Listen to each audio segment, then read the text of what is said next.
Kalau lagi mual-mual, sakit mah, itu ternyata tubuhnya baik sendiri gitu. Ini kalau mau sehat itu saya ajarin caranya. Itu bisa membakar banyak sekali lemak.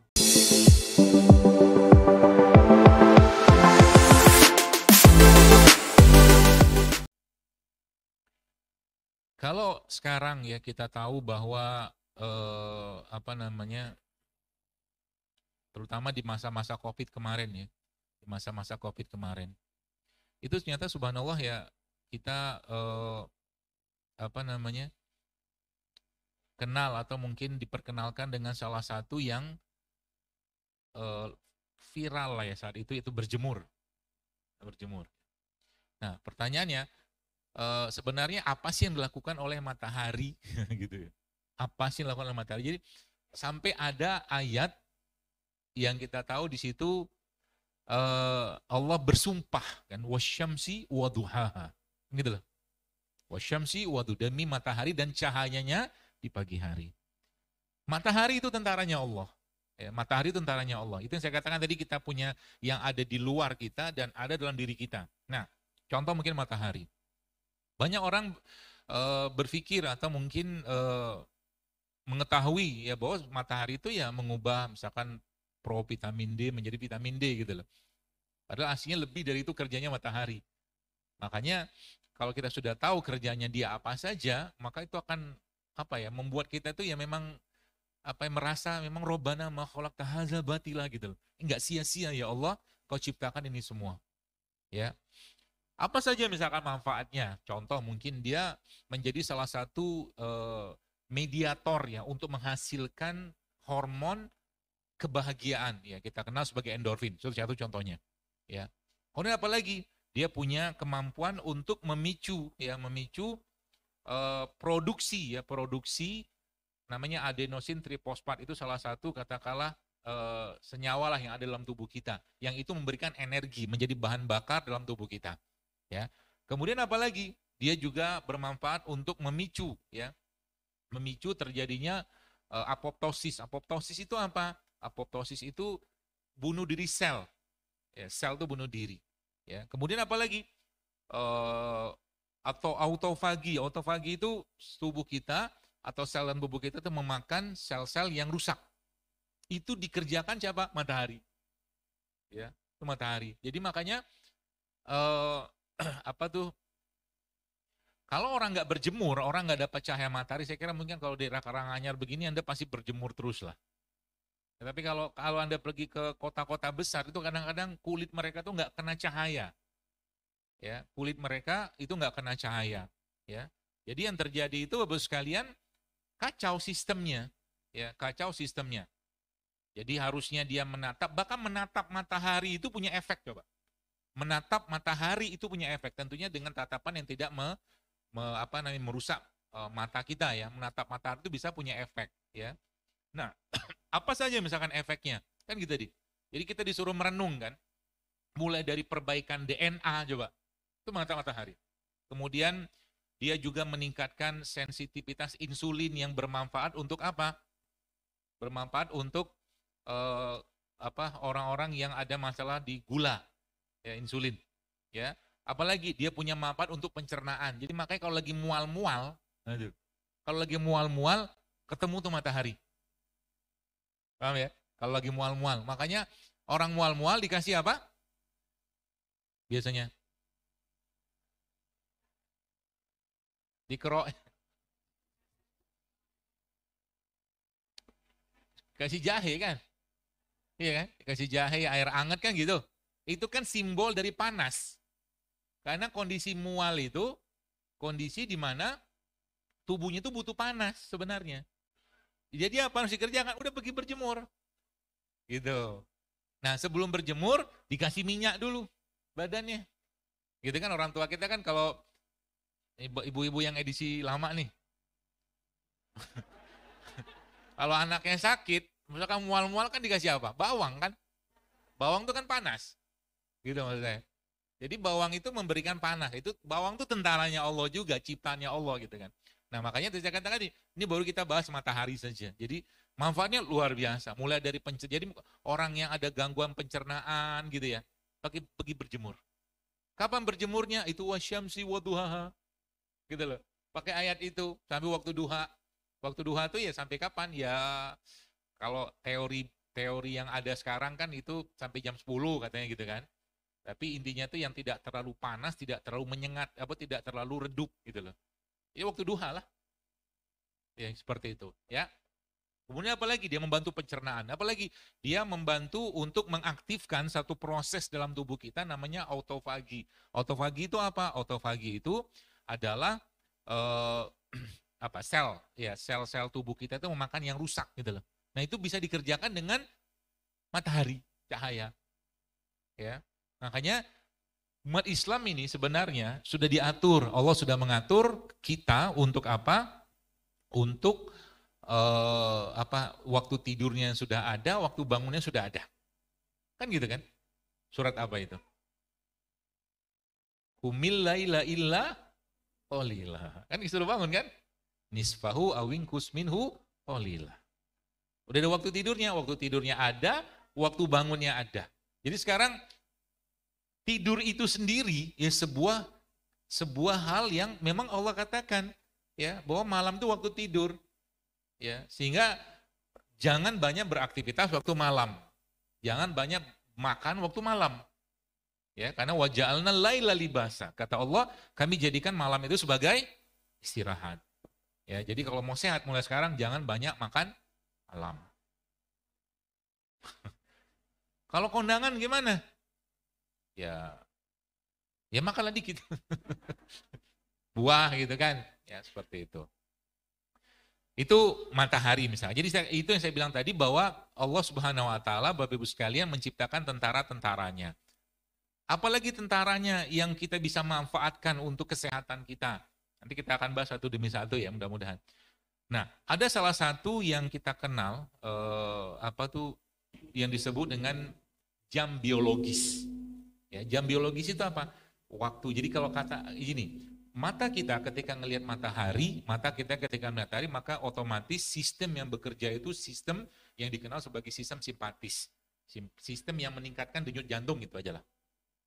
Tapi kalau sudah matahari tenggelam, maka otomatis sistem tadi akan reset, dia akan turun menjadi namanya sistem yang menurunkan denyut jantung. Itu namanya parasimpatik. Udah telan aja lah. Nggak paham juga nggak apa-apa. Intinya yang bikin kencang jantung sama bikin jantungnya lebih rileks gitu loh. Nah itunya apa? Pemicunya apa? Ngelihat matahari. Jadi ngelihat matahari itu akan membuat jantung lebih kencang.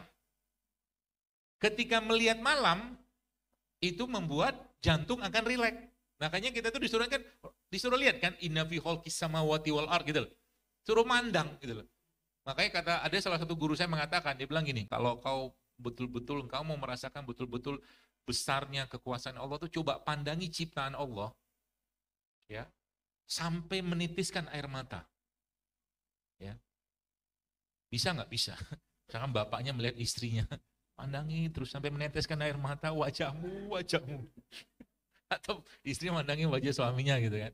Bukan itu, tapi dia katakan lihat pohon, ya lihat tumbuhan hijau, lihat lautan gitu kan.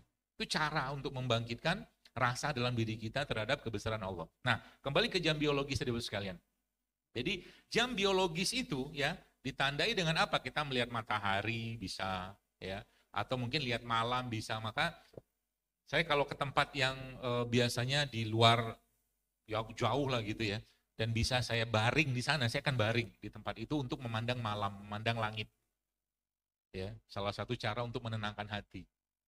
Baring gitu kan, pandang aja langit, lihat bintang, lihat apa gitu loh. Ada manfaatnya? Ada, karena itu bagian dari apa? Menatap alam tadi. Ya, kalau kaitannya sama jam biologis nanti, itu akan memperbaiki sebenarnya. Jadi tubuh kita tuh punya jam biologis. Jam itu bekerja sesuai dengan waktu. Jam itu bekerja sesuai dengan waktu. Ya, bahkan yang luar biasanya, pernahkah kita menyadari bahwa terjadi perubahan ya spektrum warna di alam ini, terutama di waktu-waktu sholat. Ya, makanya yang dulu saya pernah diskusi dengan salah satu ustadz gitu kan, itu azan, irama azan subuh, zuhur, asar, maghrib, isya itu harusnya beda, nggak sama, harusnya. Ya, karena irama itu sendiri membuat kita apa ya? Irama itu kan membuat tubuh kita tuh rileks gitu loh. Ya, makanya dalam Al-Qur'an itu kan ada irama membaca Quran, ya. Nah, jadi jam biologis ini Bapak Ibu sekalian fungsinya buat apa? Ya, macam-macam. Lagi kembali ke ujung-ujungnya biasanya ke pencernaan. Ya, pencernaan kita, kemudian moodnya kita. Jadi kalau kita lagi coba lihat, alam itu memberikan mood yang luar biasa ke kita. Anak-anak yang bermain hujan misalkan, atau mungkin kita yang bermain hujan. Jarang ada anak-anak bermain hujan dalam keadaan dia menangis. Pasti bahagia. Karena memang Allah sudah janjikan dalam Al-Quran. Betul Ustaz ya? Bahwa hujan itu memberi kebahagiaan. Betul. Apakah ada makanan yang memberi kebahagiaan? Ada. Ya, kalau Anda pernah baca hadis tentang talbina itu kan kata Nabi SAW, itu menghilangkan sebagian kesedihan dan memberi kebahagiaan. Talbina, bubur, tepung, talbina, kayak gandum dia.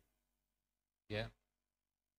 Kita kan di sini tuh kan bukan produk lokal, tapi itu biasanya dari luar gitu. Tapi itu seperti tepung gandum seperti itulah. Kalau kita biasanya yang bikin bahagia itu apa? Gorengan, mie instan gitu kan.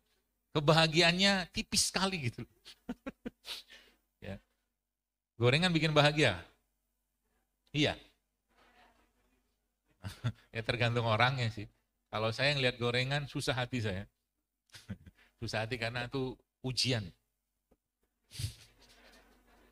Coba ya nanti. Ini nggak tahu pengajiannya dapat snack Kak? Enggak ya? Kalau dapat snack, coba jangan ambil gorengannya. Minum air putih aja. Lalu pandangin gorengan tadi sampai menitiskan air mata. Ucapkan selamat tinggal. Saya pernah itu Ustaz, pernah menantang dalam IG saya tulis kan di pondok, saya bilang berani kan pengasuh pondok itu dalam 1 minggu itu nggak ngasih makanan yang bertepung dan berminyak. Minggu aja saya bilang, 7 hari. Tidak ada yang menjawab. Padahal orang tua kita zaman dulu juga nggak banyak yang digoreng juga sebenarnya kan, banyak yang direbus, ubinya rebus, jagungnya rebus, gitu kan. Makanya orang tua zaman dulu lebih tangguh-tangguh, ya, kayaknya begitu. Baik, lalu Bapak sekalian, circadian rhythm, irama biologis ini, ya dari matahari kemudian tenggelam, ya, makanya semua waktu itu ada tanda-tanda kebesaran Allah, ya. Termasuk juga tadi ada pencernaan, dia bermanfaat untuk pencernaan, ya, kemudian mood, kemudian apa, performa, ya, ketahanan fisik kita, kemudian di situ juga mengatur kualitas tidur kita. Jadi kalau ada orang sakit, nah gini, ini cara Allah untuk membuat kita itu sehat. Ngantuk itu kan salah satu caranya Allah untuk mengistirahatkan tubuh kita, makanya dikasih malam. Nah, makan juga sama sebenarnya. Kalau kita sekarang diberi pilihan antara makan sama tidak makan, kita pasti akan pilih makan. Iya kan? Anda disuruh puasa sama makan, pilih mana? Jangan sok soleh gitulah. Pasti pilihnya makan, saya pun pilih makan. Orang nafsu kita kan pengennya makan. Makanya karena saking luar biasanya, kita tuh keinginan makan. Di surga itu kan kata kenyang dan lapar tuh nggak ada loh. Nggak ada. Supaya manusia makan suka-suka ente aja makan. Di surga kan nggak ada kenyang. Makan kapan kita makan aja, bukan karena kenyang, bukan karena lapar. Kita berhenti bukan karena kenyang, di surga kan begitu. Ya, kematian, nggak ada kematian di surga, kan itu sesuatu yang fana gitu loh. Nah, tadi kembali ke kita. Jadi bagaimana caranya Allah membuat kita itu katakanlah sehat? Ya karena disuruh puasa kan susah. Puasa susah, suruh ikhlas susah, suruh sabar susah kan gitu kan. Makanya caranya gimana? Diistirahatkan. Nah, gitu kan. Ada yang pakai syariat, ada yang pakai ujian. Contoh begini, biar kita mikir gitu ya. Supaya nanti ngerasa, oh ternyata bener ya. Itu cara Allah untuk membuat saya itu sehat. Contoh, orang lagi sakit, ya sakit. Apa yang terjadi? Masih ngumpat nggak deh? Enggak. Masih ngomong jelek nggak? Enggak. Diam aja muka syahdu gitu, minta didoain, kan gitu kan? Doain saya kan gitu orang sakit kan? Nah, isunya gimana? mulutnya.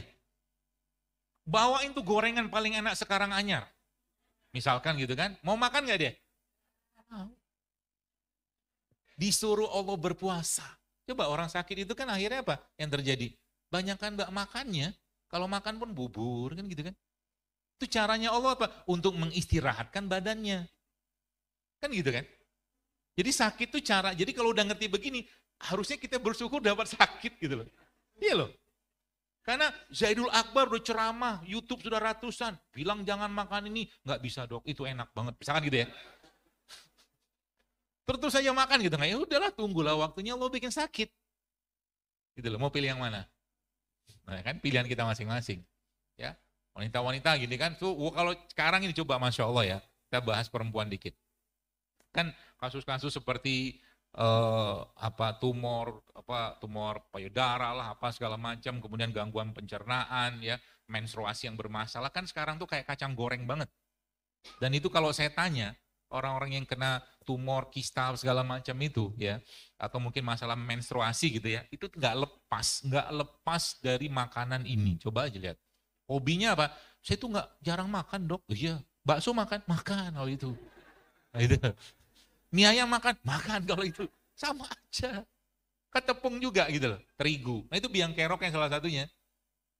Ya makanya saya bilang tadi, coba tuh mulai diatur. Dan itu saya lihat beberapa ya jamaah-jamaah ya yang kada pas lagi kajian itu tanya, itu ternyata emang ketika mereka mulai meninggalkan tepung, mereka mulai meninggalkan minyak goreng, itu ternyata tubuhnya baik sendiri gitu. Sesederhana itu caranya coba. Ya. Jadi mulai itu. Jadi makanya gaul dengan orang-orang yang sehat. Hidupnya makanannya sehat, pikirannya sehat, gaulnya sehat gitu loh. Gitu. Ya. Nah, itu si Kardian Ritem. Apalagi dia punya manfaat buat sekalian, termasuk dia juga mengatur tadi ya keseluruhan kesehatan kita. Jadi makanya ini kalau mau sehat itu salah satu caranya tuh ikutin jam biologisnya kita yang diajarkan Nabi SAW. Nabi itu tidurnya kapan? Ba'da Isya. Ya, nanti habis malam tengah malam beliau tidur. Menjelang subuh nanti kan ada tidur lagi sekali tuh. Kalau beliau ngantuk menjelang komatnya subuh. Nah, kalau yang terganggu, apa yang terjadi? Yang terjadi apa kalau yang terganggu? Banyak sekali. Mulai dari kepikunan, obesitas, diabetes, itu bisa dipicu oleh karena masalah tidur yang bermasalah. Itu baru tidur kita bahas. Ya, segitu luas Islam mengatur. Lagi-lagi saya sampaikan bahwa agama kita ini Masya Allah ya, urusan dari bangun tidur sampai bangun tidur lagi, itu diatur oleh agama ini. Tadi saya ditanya, ya bukan ditanya, tadi pagi saya sampaikan di Islamic Center, saya katakan, saya dapat video itu video tukang sihir dari Rusia, perempuan, wajahnya kayak tukang sihir. Anda bisa bayangkan tukang sihir kayak apa wajahnya? Susah dibayangkan, udah terima saja. Wajahnya kayak penyihir gitu kan. Dia cerita, ada yang nanya gitu kan sama dia. Ustaz. Dia bilang, dari semua orang-orang yang Anda sihir ini, yang paling susah itu siapa? Orang Islam, dia bilang. Dia bilang gitu. Ya. Kenapa orang Islam susah? Dia bilang, mereka itu beribadahnya, kata dia. Beribadahnya itu bukan karena perlu saja. Karena ada agama tertentu, agama lain itu yang datang ke rumah ibadahnya kalau perlu doang. Nanti 5 tahun lagi baru datang ke Tuhannya. Ada kayak begitu. Ya. Terus dia bilang gitu, jadi seakan-akan mereka itu dalam keseharian mereka punya kubah pelindung. Dan itu nggak bisa dia tembus. Itu apa itu? Zikir, sholat kita, ya, sedekah kita, ngaji kita, itu. Ya. Dan itu dia bilang karena apa? Karena mereka itu menghambakan diri mereka, kata si tukang sihir itu, kepada entitas yang tak berwujud. Dia nggak bisa ngelacak deh. Gitu loh, kerennya Islam itu. Jadi ya wajar kalau orang itu sudah imannya kuat, ya seperti ceritanya Umar bin Khattab itu tuh Masya Allah kan. Itu setan itu kalau ada 2 tempat, begitu kan kisahnya tadi? Setan itu kalau dua tempat dan Umar bin Khattab melewati satu lorong itu, maka dia akan pindah ke lorong berikutnya, karena nggak mau sama Umar. Sama juga dengan penyakit sebenarnya. Penyakit itu nggak bakal singgah kalau orang hatinya bersih. Gitu loh. Penyakit itu tidak akan singgah kalau orang akidahnya bagus, benar. Dan akhirnya menyebabkan tubuhnya itu akan terjaga dan sehat, seperti itulah. Apa itu? Mau ngajak main-main dia. Jin sekarang kan katanya pintar-pintar, katanya. Ya, ada teman saya cerita kemarin Ustaz. Jadi ada istrinya apa anaknya gitu, ngaji, terus setiap ngaji baca itu tuh dicowel dari belakang, tek gitu. Kata teman saya. Dia pikir nih ganggu gitu pikirkan. Terus punya usut ternyata bukan ganggu jinnya ngasih tahu bahwa ente salah bacanya. Itu makhrajnya nggak benar gitu. Nah, itu kan, makanya kadang-kadang sekarang tuh baca ayat kursi, dia yang betulin kita baca ayat kursi. Iya kan? Itu sakti itu jinnya itu, Masya Allah. Jadi makomnya udah bukan makom biasa jinnya, ya gitulah. Jin tingkat polda mungkin lah itu.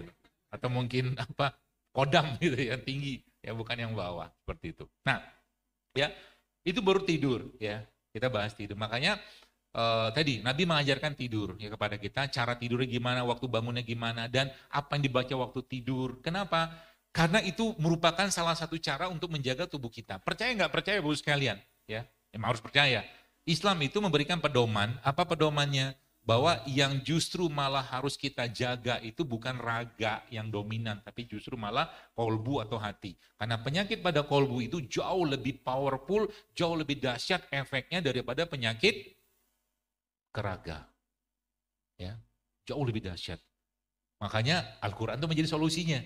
Ya, kata-kata syifa dalam Al-Quran itu kan sebagian besar ya, kata-kata syifa itu dinisbatkan atau ditaruh Al-Quran sebagai sifanya.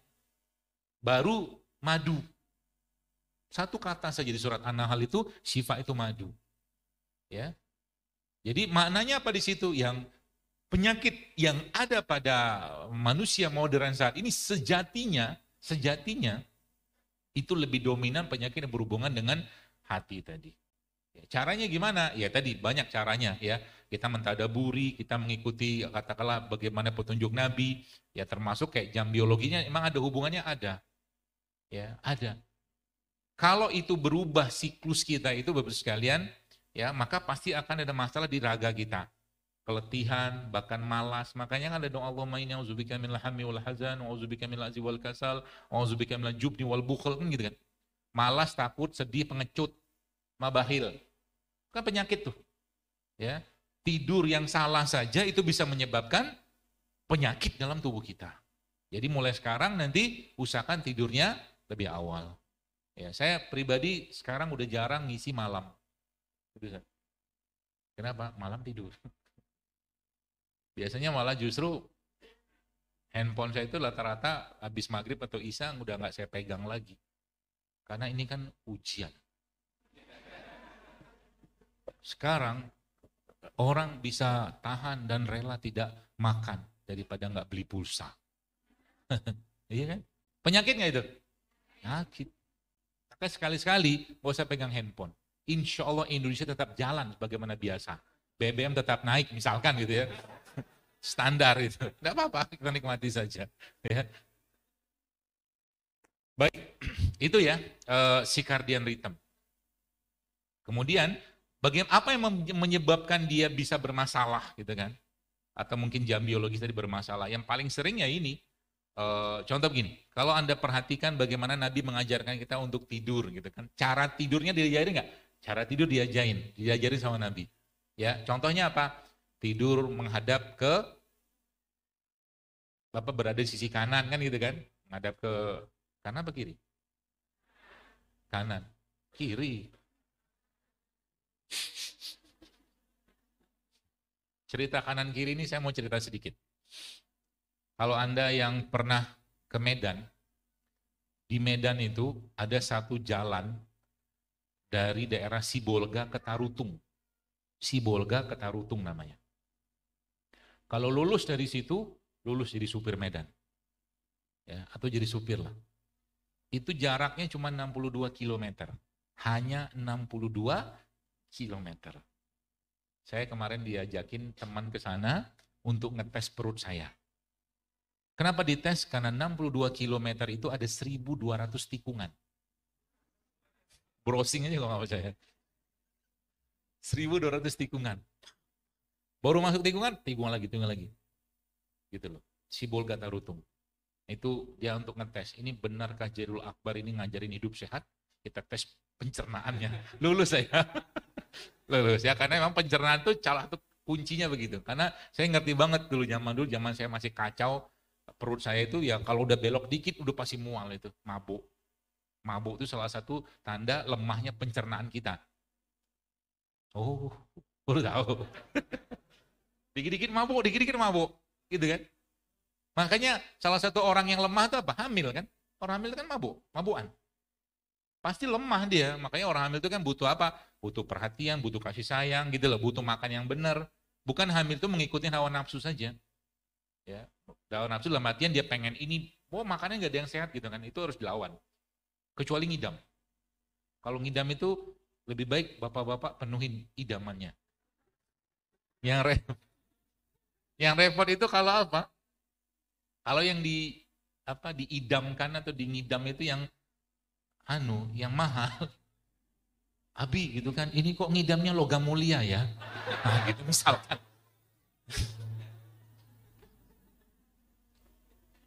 Enak kalau logam mulia yang kecil, tapi kalau logam mulia, Abi ini ngidamnya kayaknya 10 gram deh. Yang repot. Ya baik.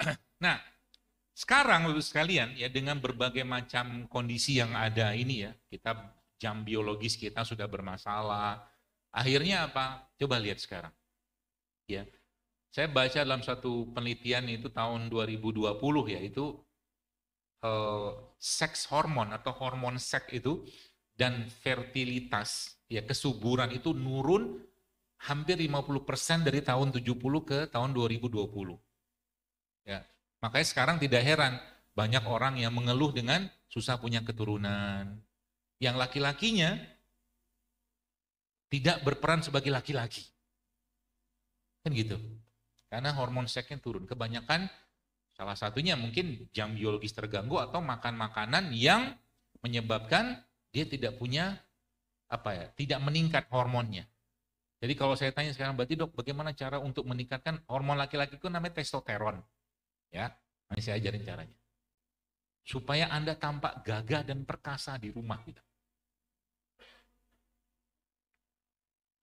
Caranya, mau dikasih tahu?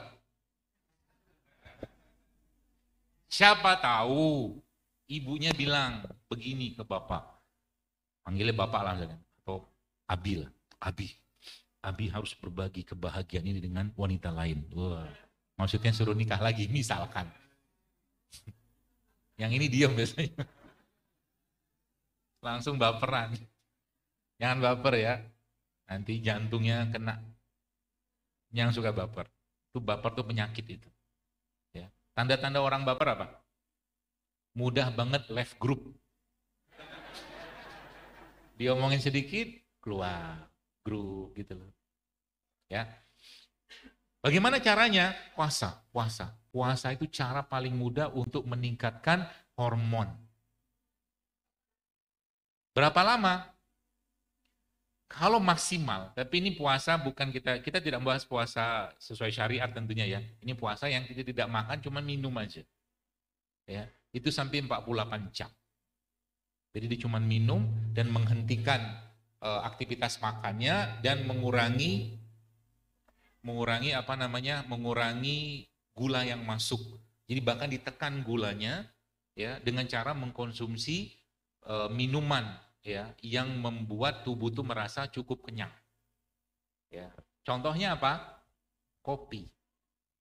Kopi itu bisa membuat kita bertahan. Ya. Itu yang pertama. Tapi kopinya pakai gula? Enggak. Kopinya pahit. Terus apa lagi? Teh hijau. Teh hijau itu membuat tubuh kita merasa tercukupi. Ya, kenapa? Karena sebenarnya tanpa banyak makan pun minum saja kita udah cukup sebenarnya untuk bertahan. Yang terjadi apa? Itu ya saya baca dalam sebuah buku yang itu berdasarkan data juga gitu ya. Kalau bicara tentang salah satu penyebab tidak munculnya hormon-hormon kesuburan dan hormon-hormon yang harusnya ada pada tubuh manusia, baik laki atau perempuan, itu salah satunya karena lemak. Karena lemak. Ya makanya dia bilang 24 hour fasting itu, 24 jam puasa itu bisa membakar tonan lemak, banyak sekali lemak. Dan lemak itu menjadi salah satu pemicu banyak masalah ya, suburan, diabetes juga, ya masalah jantung ya, dengan cara kita mengurangi makan selama beberapa waktu tertentu. Saya pernah berapa lama? Baru 22 jam nggak makan. 22 jam. Jadi paling gampang caranya gimana? Oh, gampang sekali kalau Anda puasa sunnah. Kalian besok, misalkan Senin ini besok puasa sunnah kan. Anda sahur kan jam 4 misalkan ya. Sahur jam 4. Kan bukanya jam 6 lah kurang lebih. Kan sudah 14 jam tuh. 14 jam itu Anda buka pakai air putih saja atau kurma 1 butir. Habis itu nggak makan lagi sampai besok. Sampai sahur kan sudah 24 jam. Iya kan? Terus kalau lapar gimana? Kan tidur. Ya kan? Iya, seiring usia kita nih Bapak-Ibu sekalian, yakinlah. Yang lihat sini kan banyak sudah yang bapak-bapak yang sudah, ibu-ibu yang sudah cukup lama diberi usia sama Allah. Maksudnya itu seiring usia itu sebenarnya orang-orang tua tuh nggak perlu banyak makan, banyakin puasa. Sekali makan berkualitas gitu loh. Jadi tidur itu caranya Allah untuk membuat kita berpuasa. Gitu ya, 24 jam. Jadi nanti baru makan lagi kapan? Paginya. Ya, paginya. Enak banget badan, bush, strong. Cuman Anda harus komunikasikan ke badan bahwa Anda hari ini tidak banyak makan, sehingga tubuhnya tidak ngomel. Tubuh itu bisa ngomel kalau kita nggak ngasih tahu. Makanya kenapa di dalam Islam itu ada sahur. Sahur itu salah satu cara untuk memberitahu bahwa tidak ada kalori yang masuk, tidak ada makanan yang masuk setelah ini. Sehingga tubuh stabil. Makanya orang sakit mah waktu lagi puasa Ramadan karena ada sahur, itu kan nggak ada keluhan dia.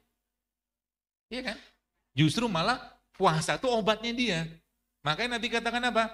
Sahurlah kalian, karena dalam sahur itu terdapat keberkahan. Kan gitu. Ya, itu uniknya tubuh kita itu Busen. Kalau dikondisikan. Jadi kalau bagaimana caranya ngomong aja dalam hati, ngomong dengan pikiran kita, nggak ada makanan lagi habis ini ya, gitu loh. Itu tenang dia, nggak masalah gitu kan. Apalagi pakai aktivitas.